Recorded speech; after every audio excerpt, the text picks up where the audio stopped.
Glória a Deus. Abra comigo a sua Bíblia em Romanos, capítulo de número 8.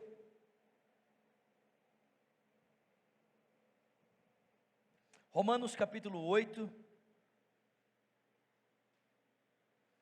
versículo de número 14.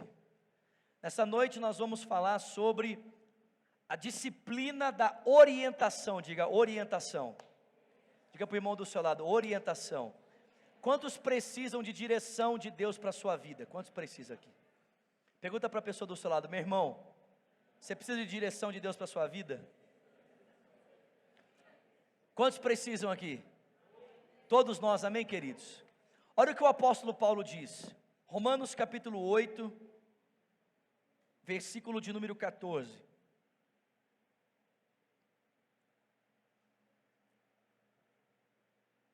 O texto diz, Romanos 8, verso 14, porque todos os que são guiados pelo Espírito de Deus, são filhos de Deus. Vamos repetir todos juntos? Porque todos, glória a Deus, preste atenção, há um desejo, que todo cristão, há um desejo no coração do Pai, que todo cristão seja guiado pelo Espírito, porque os filhos de Deus devem andar pelo Espírito. Gente, isso é muito sério, sabe por quê? Porque desde que nós nascemos, desde que você nasceu, desde que eu nasci, nós somos instruídos tanto pelos nossos pais, como somos instruídos pela sociedade, como somos instruídos pelos valores da cultura, a percebermos o mundo à nossa volta e a tomarmos decisões a respeito do mundo à nossa volta pelos nossos sentidos, pelas nossas percepções sensoriais. Nós somos ensinados a tomarmos decisões a partir daquilo que nós vemos, a partir daquilo que nós pegamos, a partir daquilo que nós sentimos, a partir daquilo que o nosso paladar degusta, a partir daquilo que o nosso olfato cheira, a partir daquilo que o nosso ouvido é capaz de ouvir. Mas preste atenção, nem todas as decisões na sua vida podem ser pautadas apenas e única e exclusivamente nas suas percepções sensoriais, porque eu não sei se você já percebeu isso na sua vida, mas às vezes os seus sentidos falham, às vezes os teus sentimentos, as tuas percepções sensoriais, elas falham, e a Bíblia diz mais, a Bíblia diz que o coração do homem ele é enganoso. Nós corremos o risco de sermos enganados pela nossa própria visão, de sermos enganados pelo nosso ouvido e de tomarmos decisões precipitadas, exatamente porque baseamos única e exclusivamente as nossas decisões naquilo que podemos ver, ouvir, enxergar, tocar, naquilo que podemos degustar. A Bíblia diz para mim e para você que o desejo de Deus é que os filhos de Deus tenham os seus sentidos submetidos ao Espírito de Deus, tenham as suas percepções sensoriais, as suas percepções de vida, a sua história, tenham a sua vida completamente guiada, sendo dirigida pela realidade, pela vontade, pelos sentimentos, pelas percepções que partem do Espírito, amém, querido? Que partem do Espírito Santo. Eu sei que pode parecer confuso, às vezes, esse negócio de andar no Espírito, pode parecer meio místico, parecer místico para nós esse negócio de andar no Espírito, né? Como assim andar no Espírito? Eu vou ouvir uma voz, né? De repente uma voz vai falar comigo, né? Vinícius, Não. Dallas Willard fala uma frase que eu acho extraordinária. Dallas Willard fala que Deus fala conosco usando pensamentos e sentimentos que são nossos, mas que não tiveram origem em nós. Deus fala comigo, Deus fala com você, usando pensamentos e sentimentos que são nossos, mas que não tiveram origem em nós. Percepções que estão em nós, mas que não tiveram origem em nós. É o Espírito de Deus usando essas realidades dentro de nós para nos guiar no seu caminho, para nos guiar na sua vontade, para nos guiar no seu querer. O desejo de Deus é que os filhos de Deus andem pelo Espírito, amém? Que cada um dos filhos de Deus, cada um deles, ande pelo Espírito. Mas o desejo de Deus não é que apenas como indivíduos nós sejamos guiados pelo Espírito de Deus. O desejo de Deus é que como uma comunidade local, como igreja do Senhor, nós também sejamos direcionados pelo Espírito. O desejo de Deus não é que apenas um indivíduo seja guiado. Não é que apenas você esteja aqui ouvindo as direções que Deus tem para a sua vida e obedecendo essas direções. Não, o desejo de Deus é que como igreja, a gente se reúna para como igreja ouvir o que Cristo espera dessa igreja. E que como comunidade local, como igreja Batista da Lagoinha, Mineirão, a gente possa obedecer os desígnios, os intentos de Deus para essa comunidade local, para essa igreja aqui reunida. Porque não basta apenas eu seguir as direções de Deus para a minha vida pessoal. É necessário entender que Deus me inseriu no corpo e que Deus tem uma direção para esse corpo. E uma vez que eu estou no corpo, eu preciso discernir as direções de Deus para o corpo, para que eu esteja caminhando conforme a vontade de Deus para o seu corpo. Amém, querido? Amém, meu irmão? Presta atenção, sempre foi essa a vontade de Deus, que o seu povo na totalidade o ouvisse, e o ouvindo então pudesse obedecê-lo. Basta você olhar para o livro do Êxodo. O texto bíblico diz que depois de Deus libertar os filhos de Israel com o braço estendido e com mão poderosa, e os dirigir por um deserto, depois de terem passado pelo Mar Vermelho, o texto bíblico diz que depois de 3 meses de caminhada, eles param no Monte Sinai.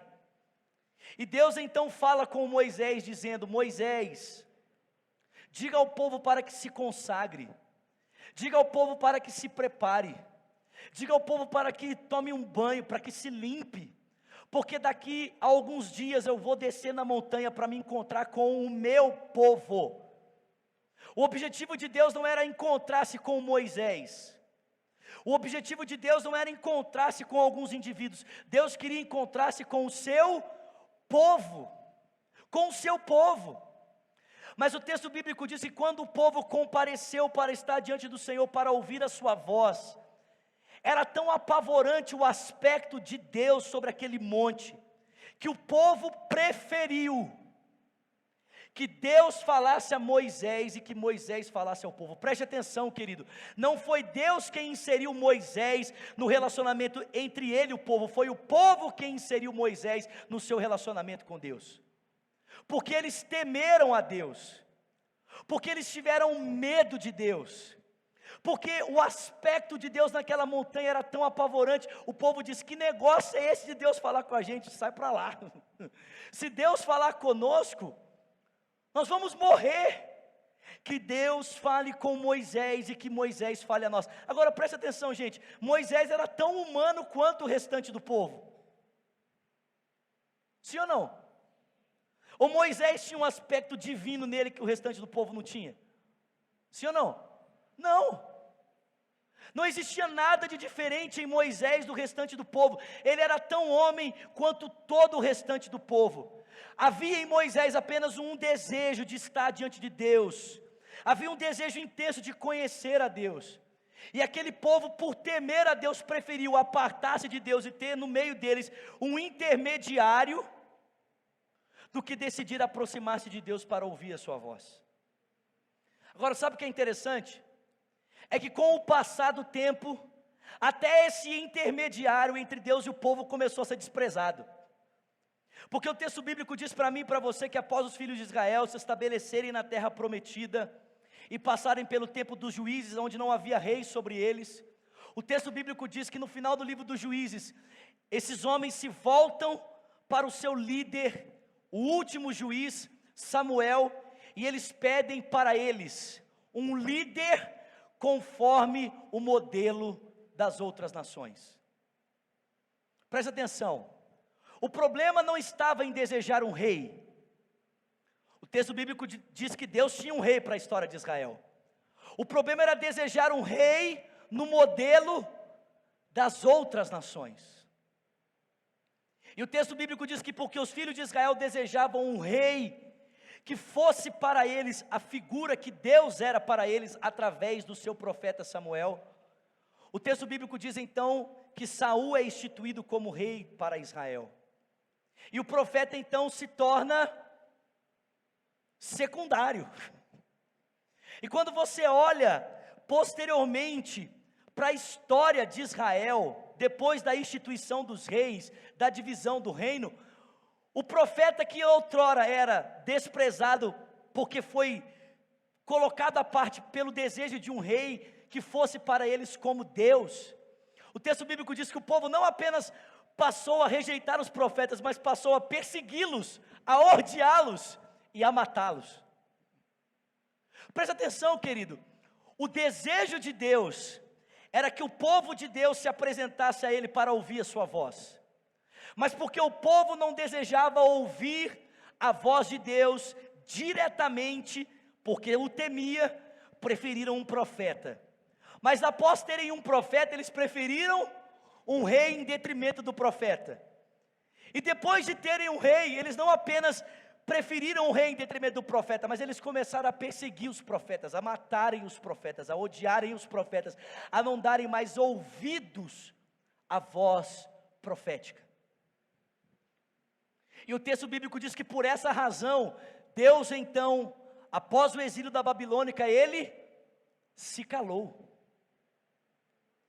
E você tem na sua Bíblia 400 anos de silêncio absoluto, porque os homens se recusavam a ouvir a voz de Deus.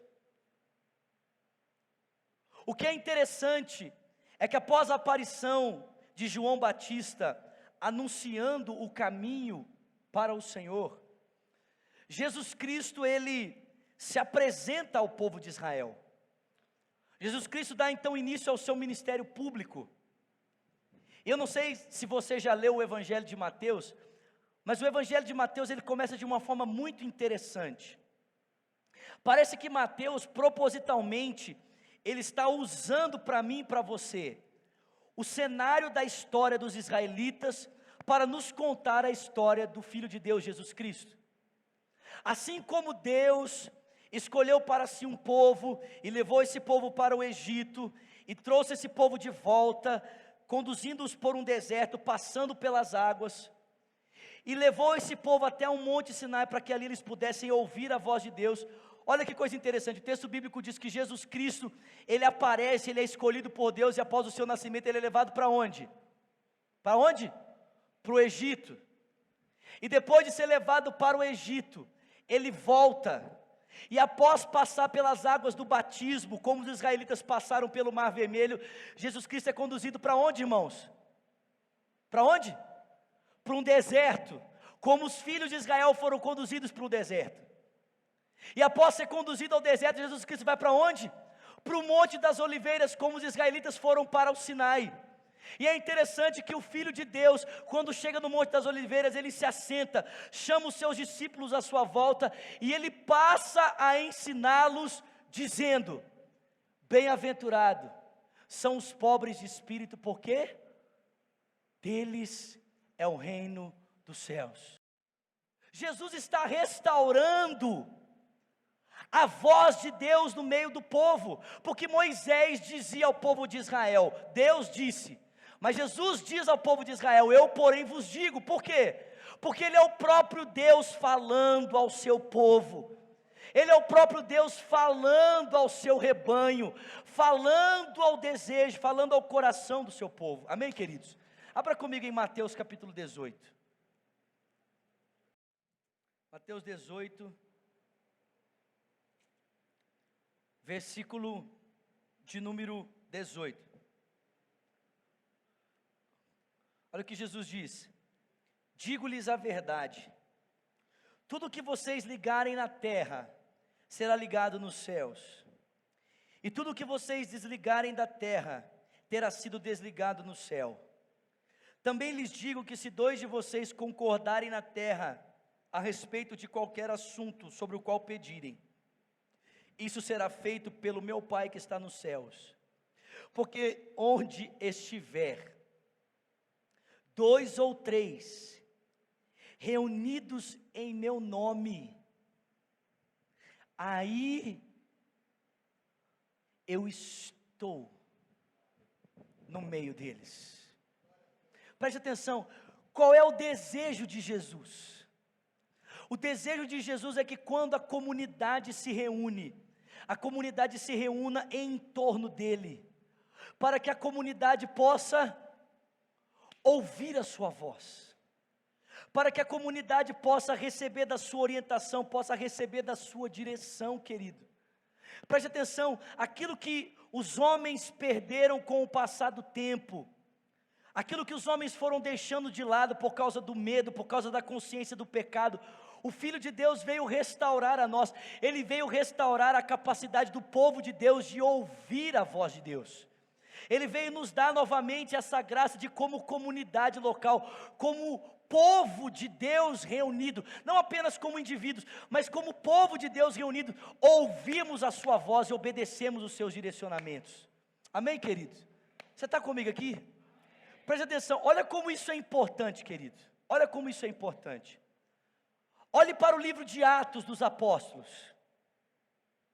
e veja a importância dessa consciência de como comunidade nós ouvimos a voz de Deus sendo veementemente praticada por esses cristãos. Quer ver? Abra comigo em Atos capítulo de número 4.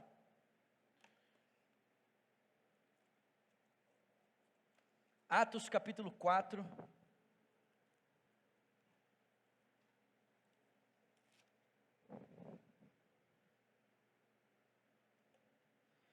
Enquanto você abre Atos 4, eu vou só citar Atos capítulo 2, vai abrindo em Atos 4, você se lembra, e ao cumprir-se o dia de Pentecostes, estavam todos reunidos em um só lugar, quando de repente veio sobre eles um vento, o som como de um vento veemente impetuoso, em qual encheu toda a casa em qual estavam assentados ou reunidos, e foram vistas línguas repartidas como os que de fogo, o qual pousou sobre cada um deles, e todos foram cheios do Espírito Santo, e passaram a falar em outras línguas, conforme o Espírito lhes concedia que falassem. O Espírito encheu a quantos? A todos, porque o desejo do Espírito é que aquela comunidade pudesse ouvi-lo, pudesse obedecê-lo, amém? O Filho de Deus veio restaurar essa habilidade de, como povo de Deus, nós nos assentarmos aos seus pés, para ouvirmos o seu direcionamento e obedecermos a sua voz. Mas quando Cristo Jesus foi feito assunto às alturas, quando Ele foi levado aos céus, Ele enviou a nós o Espírito, para que o Espírito habite na comunidade, no corpo, para que cada membro do corpo, cada parte do corpo, possa ouvir o Espírito e obedecê-lo no corpo, amém, meus irmãos? Amém? Olha só, Atos capítulo 4, versículo de número 32 e 33. Atos 4, 32 e 33 diz: na multidão dos que creram, diga comigo, uma era a mente, e um era o coração. Será que isso é possível? Dentro de uma igreja feita de pessoas tão diferentes, histórias tão diferentes, de contextos tão diferentes, será que isso é possível? Temos uma mente e um coração, sim ou não, irmãos? Sim, desde que todos os membros desse corpo, dessa comunidade, estejam interessados em ouvir uma única mente e um único coração. O texto diz: ninguém considerava unicamente sua alguma coisa que possuísse, mas compartilhava tudo o que tinham.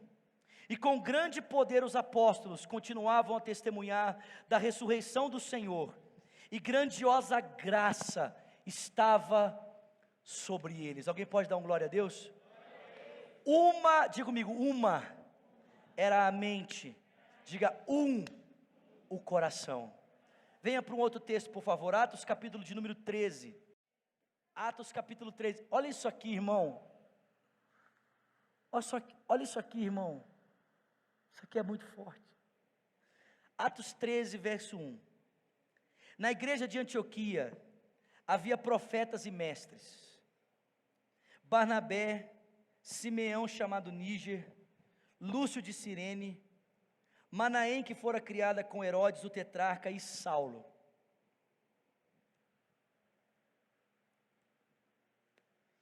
E enquanto adoravam o Senhor e jejuavam, disse o Espírito Santo. Meu irmão, quem é que separou o Paulo e o Barnabé? Quem é que separou o Barnabé e o Paulo, irmão? Gente, você consegue entender que não foi voto democrático? Não foi assim, nós temos aqui os candidatos. O primeiro candidato é o candidato Saulo de Tarso. O segundo candidato é o candidato Barnabé. O terceiro candidato é o candidato Manaém, o tetrarca. Lúcio Cirineu. Então vamos votar. Quem vota para o envio do Saulo aqui? Aí? Quem vota para o envio de Barnabé? Quem vota para o envio do Lúcio? Ninguém votou, e Lúcio, você está fora. Não, querido. As coisas na igreja de Antioquia não eram decididas democraticamente. Não havia lugar para democracia. Havia lugar para teocracia. O direcionamento na igreja vinha por parte de quem, meu irmão? Do Espírito. Ao invés daquela igreja se reunir para formular padrões, né? Ao invés daquela igreja se reunir para tentar construir parâmetros, para tentar elaborar princípios, para tentar de alguma forma enviar os comissionados, o texto bíblico diz que aquela igreja se dedicava a duas coisas: adoração e jejum. E enquanto a igreja se dedicava a adorar ao Senhor e a jejuar, o Espírito encontrava liberdade nos ouvidos daqueles irmãos para dizer a eles: separai-me a Paulo e a Barnabé para a obra que eu os tenho chamado. E preste atenção, querido, toda aquela comunidade ouviu a mesma direção, e toda aquela comunidade obedeceu a mesma direção para o envio de Saulo e Barnabé. Toda ela. Não foram alguns poucos irmãos, mas todos os irmãos que estavam ali reunidos, dispostos a ouvir a voz do Espírito, ouviram aquilo que o Espírito tinha para falar a respeito daquela comunidade. Você quer ver mais um outro texto? Atos capítulo 15, vem comigo. A partir do versículo de número 1. Alguns homens desceram da Judéia para Antioquia e passaram a ensinar aos irmãos: se vocês não forem circuncidados conforme o costume ensinado por Moisés, não poderão ser salvos. Então preste atenção, nós estamos falando aqui de um dos primeiros erros teológicos que a igreja na sua história experimentou.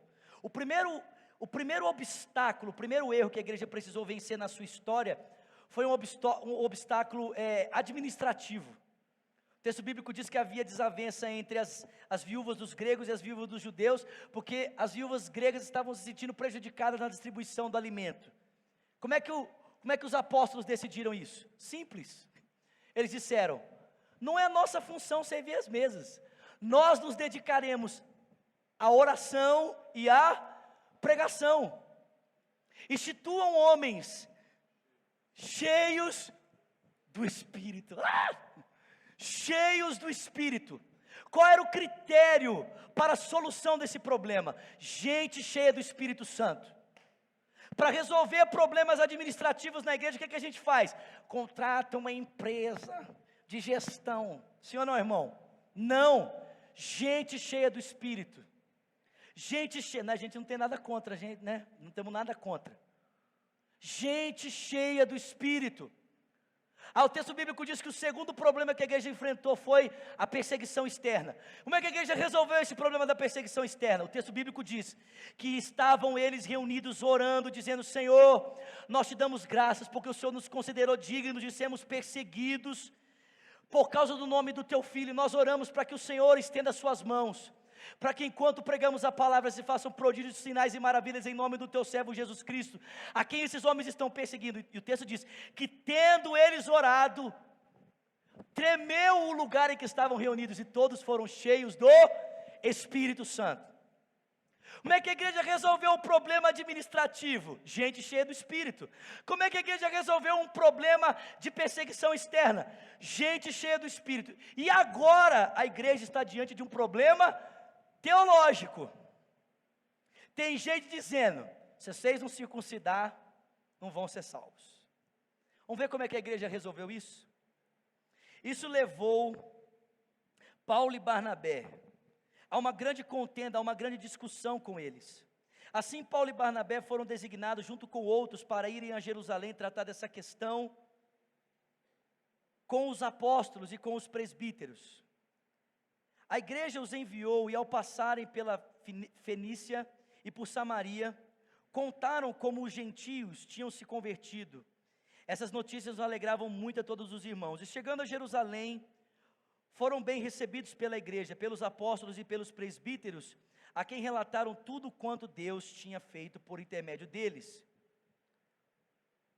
Então se levantaram alguns do partido dos religiosos, dos fariseus, que haviam crido, e disseram: é necessário circuncidá-los e exigir que obedeçam à lei de Moisés. E os apóstolos e os presbíteros se reuniram para considerar essa questão. Depois de muita discussão, vocês estão comigo aqui? Pedro levantou-se e dirigiu-se a eles: irmãos, vocês sabem que há muito tempo Deus me escolheu entre vocês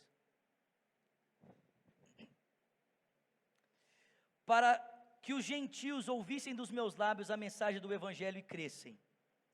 Deus, que conhece os corações, demonstrou que os aceitou, dando-lhes o Espírito Santo, como antes nos tinha concedido. Ele não fez distinção alguma entre nós e eles, visto que purificou os seus corações pela fé.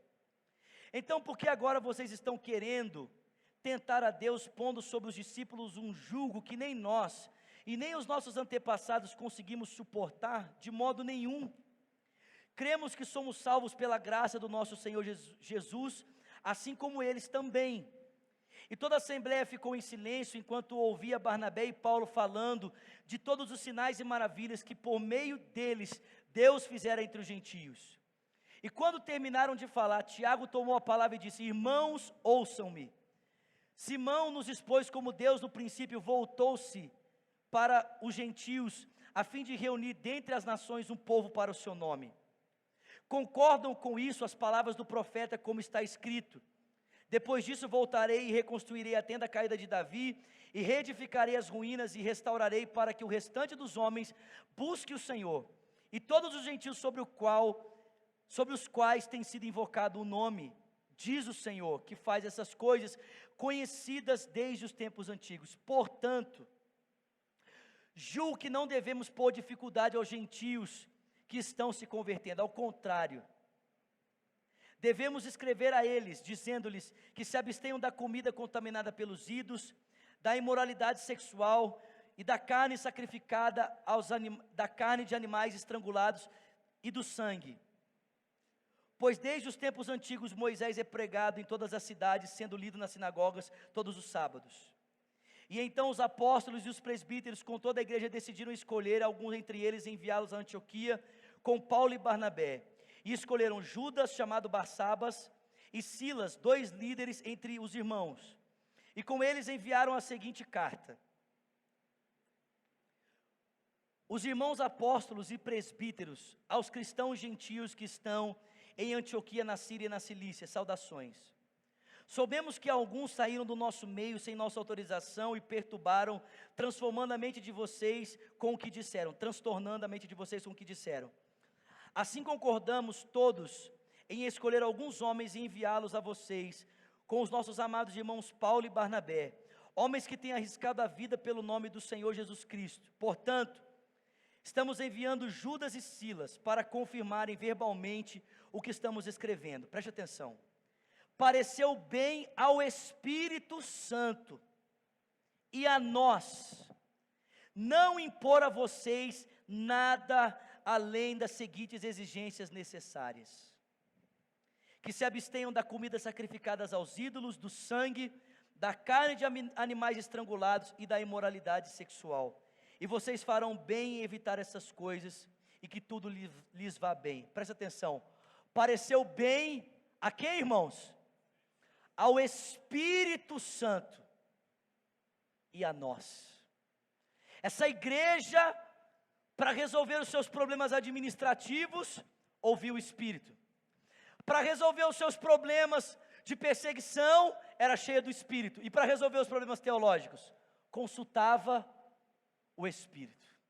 Consultava o Espírito. Talvez, irmão, seja exatamente esse o grande diferencial da igreja primitiva para a igreja dos tempos de hoje. Porque nós, infelizmente, em muitos momentos consideramos a importância de ouvirmos o Espírito para a nossa vida pessoal, mas nós não paramos para ouvir o Espírito no que diz respeito à comunidade como um todo. Às vezes nós queremos que as decisões da comunidade sejam tomadas a partir das nossas vontades, a partir das nossas preferências, a partir do meu gosto pessoal. Mas o texto bíblico diz que a igreja em Jerusalém, no seu primeiro concílio, buscou a decidir os pormenores, as dificuldades teológicas, a partir daquilo que o Espírito de Deus falava a essa igreja. Falava a essa igreja. O Espírito Santo quer continuar falando conosco, amém, irmãos? Como falava a essa igreja, a fim de que nós também sejamos direcionados por Ele. Agora, é verdade, é bem verdade, que isso não acontece do dia para a noite, amém? Isso não acontece de uma hora para outra. Não adianta nós pararmos tudo aqui agora e falarmos assim, vamos todo mundo agora parar tudo e ouvir o que o Espírito quer falar para a Lagoinha Mineirão. Isso não acontece assim. Existe um caminho que nós devemos percorrer se de fato nós queremos ouvir o Espírito, tanto nas nossas vidas pessoais, como se nós queremos ouvir o Espírito na nossa comunidade local.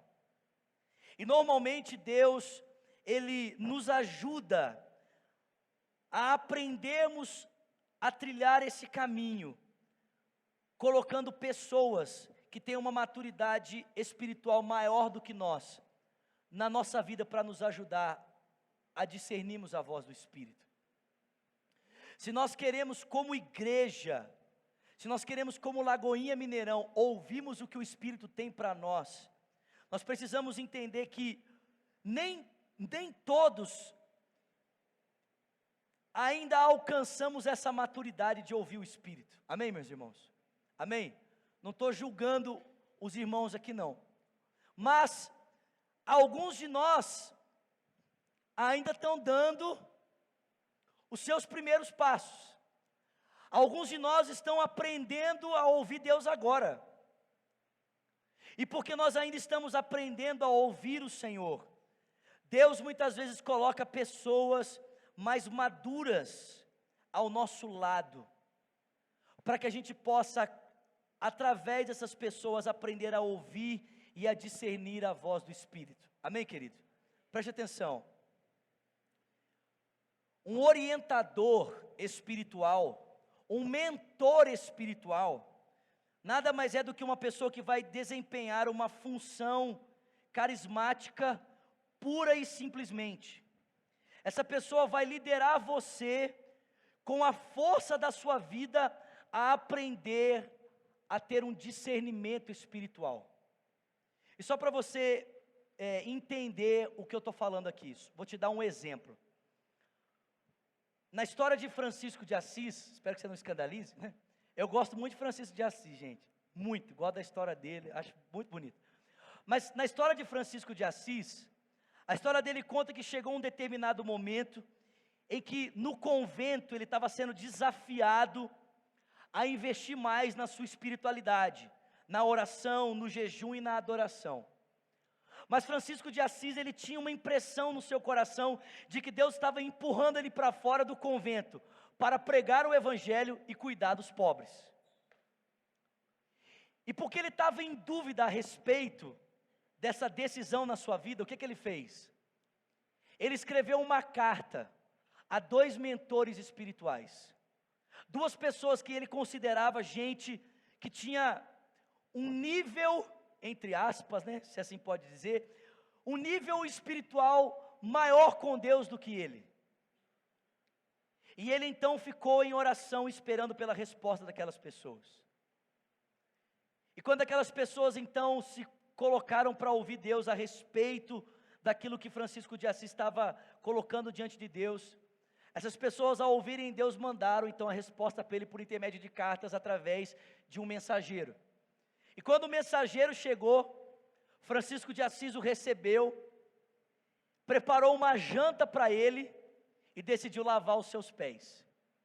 E enquanto Francisco de Assis lavava os pés do mensageiro, disse para ele: e aí, qual foi a resposta que os meus mentores me enviaram? E a história de Francisco de Assis conta para nós que a resposta dos seus mentores foi: deixa o convento para dedicar-se à pregação e à assistência aos necessitados. E Francisco de Assis então, agora em paz, sabendo que aquela impressão no seu coração havia sido confirmada pelos seus mentores espirituais, por gente que tinha uma prática de ouvir Deus melhor do que ele dedica então a sua vida à pregação da palavra e à assistência aos pobres. E se você conhece a história de Francisco de Assis, você sabe que ele foi um homem que marcou a cristandade do seu tempo pela sua vida dedicada à simplicidade, ao cuidado dos pobres e à pregação do evangelho. Preste atenção, nós queremos ouvir Deus como igreja, mas há um caminho para isso. E para nós andarmos nesse caminho, Deus colocará muitas vezes pessoas mais experientes do que nós ao nosso lado, para que a gente possa aprender a ouvir a voz de Deus, para que a gente possa aprender a ouvir e a discernir a voz de Deus. Eu tenho certeza que você tem pessoas, né? Eu estou falando aqui agora, e talvez na sua mente esteja passando pessoas, ou talvez uma pessoa, que você julga ser mais espiritual do que você, e pode auxiliar você nessa questão da mentoria espiritual, né? Aquela irmã de oração, sabe aquela irmã de oração? Quem sabe o que eu estou falando aqui? Aquela irmã de oração, que quando ela fecha o olho, parece que ela pluga um cabo em Deus. Quem sabe o que eu estou falando aqui? A irmã fecha o olho, aleluia. Né? Nós precisamos de pessoas, querido, que decidiram entrar nesse lugar de ouvir Deus, que treinaram os seus ouvidos na arte de ouvir a Deus, para que essas pessoas possam nos ensinar, amém, meu irmão? Amém? Um orientador espiritual, escute isso aqui, querido, um orientador espiritual precisa ser alguém que já aceitou a si mesmo, e que o faz de agora de uma forma muito confortável, ou seja, é preciso que essa pessoa tenha maturidade genuína, para que ele possa então ensinar você um caminho ao qual ele já trilhou. Escuta aqui, se você deseja aprender a ouvir a Deus na comunidade, você tem dificuldade para isso, você vai precisar de um mentor espiritual. Agora escuta só, querido, o mentor espiritual é alguém maduro, não é alguém apenas usado no carisma. Um mentor espiritual é alguém que, apesar de ser usado no carisma, também foi experimentado no seu caráter. Porque o grande problema nosso hoje é que nós estamos atrás de gente cheio de carisma, mas a gente esquece, meu irmão, que a pessoa que realmente aprendeu a andar com Deus, ela tem a sua vida transformada por esse andar com o Senhor. É necessário que essa pessoa tenha o caráter transformado. Amém? Amém, querido? Um orientador, um mentor espiritual precisa, antes de ensinar você a trilhar o caminho, ele precisa ter trilhado o caminho. Ele precisa ter compreendido o caminho espiritual com Deus, para que depois possa compartilhar esse caminho com você. É necessário que ele esteja disposto a compartilhar as suas lutas e as suas cicatrizes nessa caminhada de buscar ouvir Deus na comunidade. E eu posso dizer para você aqui nessa noite que aqui nessa igreja você vai encontrar gente que pode ajudar você a aprender a ouvir a voz de Deus. Amém? Eu não combinei nada, mas graças a Deus meu pastor está aqui hoje à noite, né? Está aqui na primeira fileira, o pastor Luiz Felipe, é o pastor que me acompanha, que é alguém que tem me ajudado a discernir a voz de Deus, que é alguém que tem sentado comigo, e pelas suas experiências de vida, pela sua devoção a Deus, tem me ajudado a discernir a voz do Espírito, e a andar conforme a vontade do Espírito. Se nós queremos, como igreja, ouvirmos a Deus e seguirmos a Deus, não apenas como indivíduo, mas como igreja, há um caminho para isso. E se nós queremos andar por esse caminho, nós precisamos estar ao lado de alguém que já andou por esse caminho e possa nos apontar o caminho, dizendo: esse é o caminho, anda por ele. Amém, meu irmão? Ninguém consegue fazer isso sozinho. Amém? Ninguém. Agora escuta aqui, um mentor espiritual não se consegue por imposição. Ninguém consegue um mentor espiritual por imposição. Exemplo, eu não posso chegar para o Otto e falar assim: você vai ser o meu mentor espiritual. Por quê? Porque o mentor espiritual se faz de duas formas. Primeiro, o mentor espiritual se faz pela oração. Você só vai ter um mentor espiritual a partir do dia que você começar a orar para ter um, querido. A partir do momento que você começar a dizer para Deus: Deus, eu preciso aprender a ouvir a tua voz no coletivo. Eu preciso aprender a discernir o meu papel no corpo de Cristo. Eu preciso de alguém que me ensine a andar nos caminhos do teu coração. Você começa a orar pedindo a Deus uma pessoa para fazer isso na sua vida. Esse é o primeiro passo. Segundo, o orientador espiritual se faz de afinidades. Se faz de afinidades. Não adianta, né? Você pega, exemplo, a pastora Zenete, né? Agora a pastora Zenete será a minha orientadora espiritual. Mas você nem conhece ela, querida, ela nem te conhece. Não sabe nem quem que você é. Não sabe nem o seu nome, nem o seu RG, nem o seu CPF. Não sabe onde você mora, não sabe as suas lutas. É necessário afinidade, querido. Afinidade. Para que você possa compartilhar o seu coração com essa pessoa, e essa pessoa possa compartilhar o coração dela com você. Deixa eu só contar uma experiência que eu tive com o escritor desse livro. Eu acho que foi uns 6 anos atrás, 5 anos atrás. Eu fui no encontro em Águas de Lindóia, encontro da CEPAL, para ouvir o Eugene Peterson pregar nesse encontro.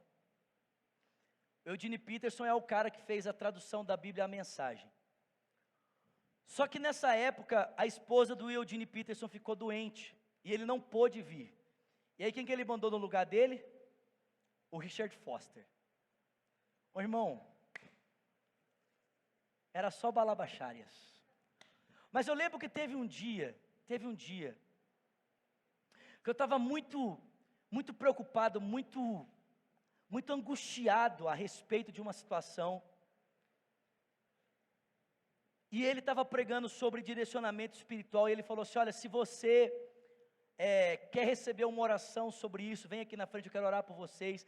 Ele é muito tranquilo, muito calmo, ele usa um rabo de cavalo, assim, muito sereno. E ele orou pelos irmãos ali, e eu fiquei esperando ele descer. E quando ele terminou de orar pelos irmãos, e ele desceu, eu me aproximei dele, junto com o intérprete, eu falei, olha, eu queria muito que o senhor orasse por mim, porque eu estou passando por isso, isso e isso.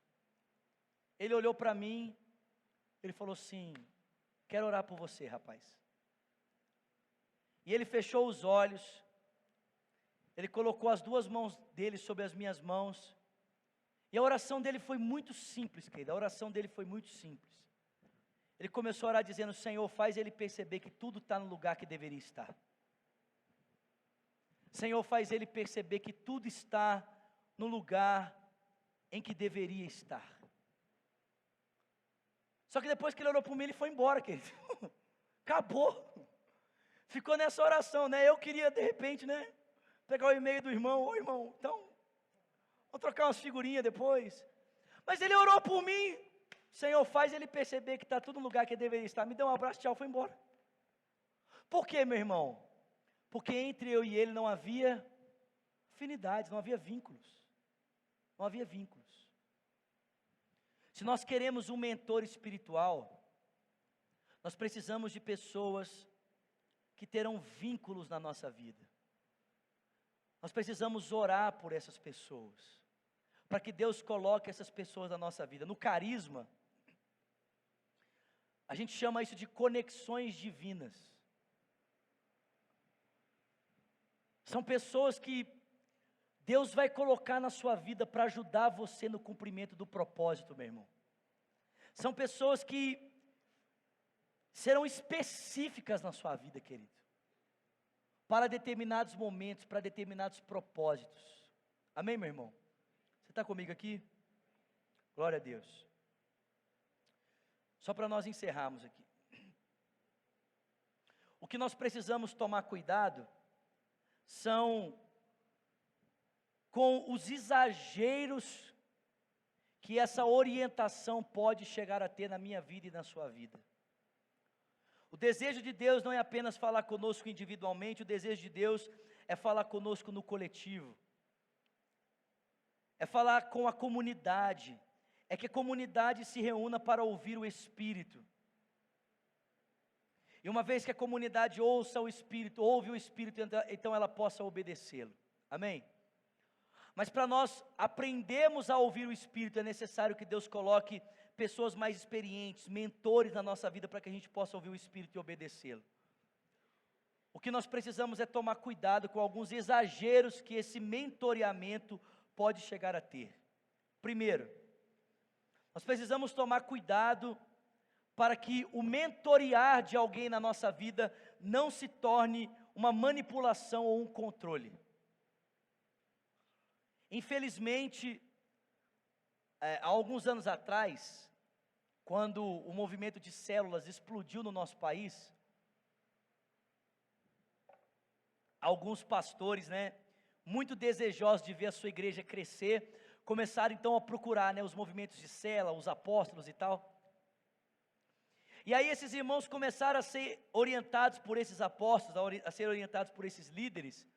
Só que foi chegando num ponto que o cara dizia para você até quando você tinha que tirar férias. Você chegava para o seu líder e falava assim, então eu quero tirar férias agora. O cara, não, você não vai tirar férias agora não, hein? Como assim? Não, é porque Deus não falou comigo. Deus não falou comigo, você não vai tirar férias. O cara chegava para o líder dele e falava assim, eu quero comprar um carro novo. Não, você não vai comprar um carro novo, não. Você vai pegar esse dinheiro e vai dar na minha mão. Porque esse dinheiro não é para você comprar um carro novo. É para mim plantar uma nova igreja. Os caras começaram a usar dessa ocupação espiritual para manipular a vida de outras pessoas. E ainda hoje tem muita gente que faz isso, viu, gente? Tem muito profeta aí cobrando para orar por pessoas. A pessoa vai na casa do profeta e o profeta, não, a oração aqui é 50 conto. 100 conto pela oração. E se tiver revelação, aí é 200. Porque revelação é mais caro. Para ouvir o Espírito de Deus, dá mais trabalho. Tem que consagrar, tem que jejuar. Então assim, requer mais, é 200 conto. Presta atenção, você olha para essas igrejas neopentecostais, de muitos gurus gospel, de gente que parece que aprendeu um caminho que outros ainda não aprenderam, e os caras dizem assim: você quer chegar naquele lugar? Eu sei como chegar naquele lugar, mas você primeiro tem que me dar um capilé aqui. As pessoas manipulam espiritualmente as outras, em função do benefício espiritual que os outros querem. Nós temos que tomar muito cuidado. Nós precisamos de mentores para ouvirmos o Espírito, mas não de mentores que manipulem as nossas vidas por causa disso. Segundo, nós também temos que tomar cuidado, para que líderes espirituais, escuta isso, líderes espirituais que queiram levar o povo a ouvir o Espírito, não sejam influenciados por um povo carnal e de coração duro. Porque se de um lado existe o líder que é carnal e que quer aproveitar do lugar dele para manipular as pessoas, existem muitos líderes que são espirituais, que são verdadeiros homens de Deus, mas que estão diante de um povo carnal, de um povo que não tem compromisso nenhum com Deus, de um povo que não está nem um pouco interessado em ouvir a voz de Deus e obedecer. E essas pessoas então, por causa da sua carnalidade, elas começam a manipular o líder, a fim de que eles não ouçam e não obedeçam a voz de Deus. Gente, um exemplo muito claro disso, olha para Moisés. Moisés era um cara espiritual, que queria que os filhos de Israel fossem espirituais, mas eles eram muito carnais. E eles eram tão carnais, que eles não estavam nem um pouco interessados na vida espiritual que Moisés tinha com Deus. E eles ficavam tentando com essa carnalidade manipular Moisés, para que a vontade deles fosse feita.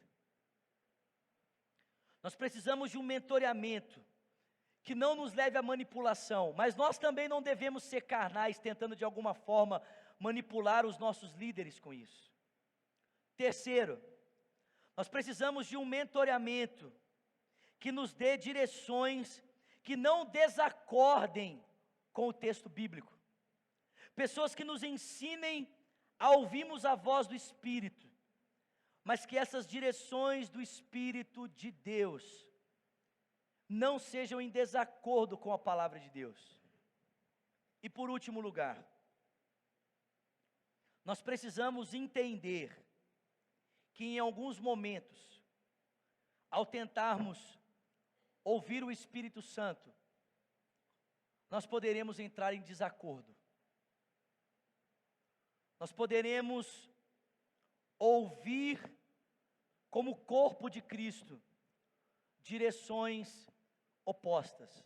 Exemplo, em Atos capítulo 15, a Bíblia fala que Paulo e Barnabé estavam para sair na segunda viagem missionária.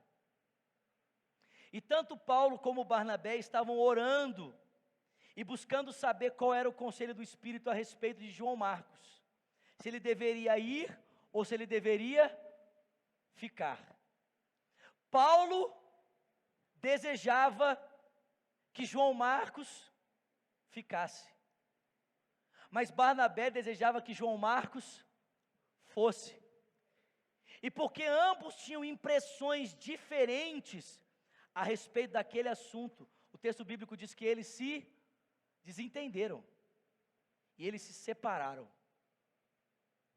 É possível, meus irmãos, é possível que nesse exercício de ouvirmos a Deus como corpo de Cristo,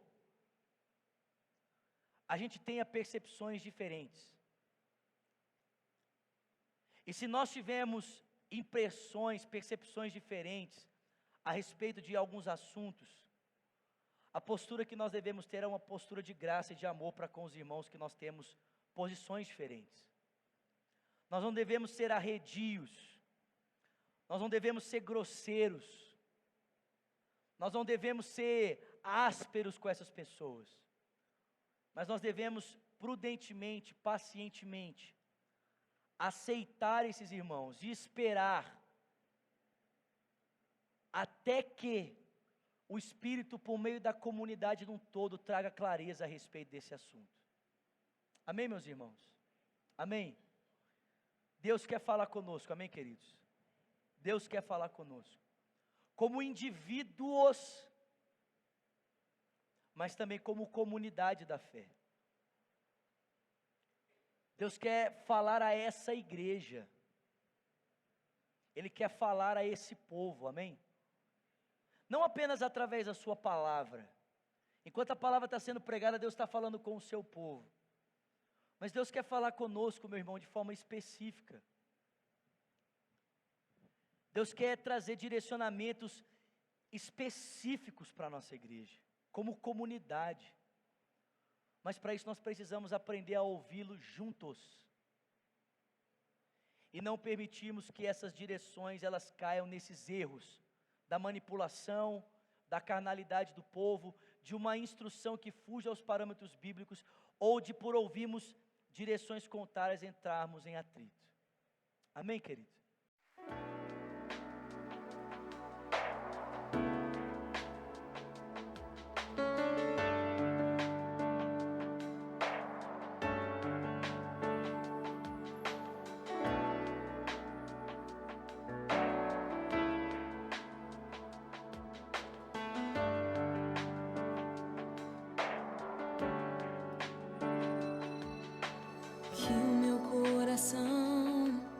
Seja quebrantado e humilde para atrair o teu coração. Que o meu coração se mova com a mesma compaixão que move o teu coração. Que o teu infinito amor seja marca e aonde eu for, quero atrair aos teus braços todos os feridos, rejeitados, maltratados.